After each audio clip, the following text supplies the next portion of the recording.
સુરતમાં સંબંધોને શર્મસાર કરતો બ્લેકમેલિંગનો ચોંકાવનારો કિસ્સો સામે આવ્યો છે। કન્સ્ટ્રક્શન વ્યવસાય સાથે સંકળાયેલા વરજાંગભાઈને તેમના જ ભત્રીજીના જમાઈ જય ડાંગર દ્વારા બ્લેકમેલ કરવામાં આવ્યા હતા। જય ડાંગર, જે પોતે પણ કન્સ્ટ્રક્શન ધંધામાં છે, તેણે પોતાના બે સાથીદારો પ્રશાંત પટેલ અને સ્મિત સાથે મળીને કાવતરું રચ્યું હતું। આ ગેંગે વરજાંગભાઈને મહિલા સાથેના ન્યૂડ ફોટા વાયરલ કરવાની અને બળાત્કારના ખોટા કેસમાં ફસાવવાની ધમકી આપી હતી, જેથી તેઓ પાસેથી પૈસા ઉઘરી શકે। આખરે પીડિત મહિલાએ હિંમત કરીને અડાજણ પોલીસ સ્ટેશનમાં ફરિયાદ નોંધાવી છે, જેના આધારે પોલીસે જય ડાંગર, પ્રશાંત પટેલ અને સ્મિત ત્રણેય આરોપીઓને ધરપકડ કરી લીધી છે। પોલીસે વધુ તપાસ હાથ ધરી છે કે આરોપીઓએ આ રીતે અન્ય કોઈને પણ બ્લેકમેલ કર્યું છે કે નહીં।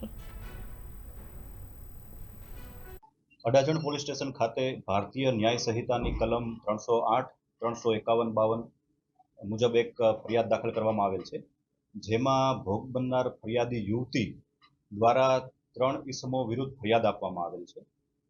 ફરિયાદી યુવતીના કેટલાક વાંધાજનક વિડીયો હોવાનું જણાવી જે આરોપીઓ છે તેના દ્વારા યુવતીને પાસેથી પૈસાની માગણી કરવામાં આવેલી અને વધુ પૈસા મેળવવા માટે ધમકી આપવામાં આવેલી, અને જો પૈસા નહીં આપવામાં આવે તો તેને બદનામ કરી અને તેના વિડીયો વાયરલ કરવાની પણ ધમકી આરોપીઓ દ્વારા આપવામાં આવેલી।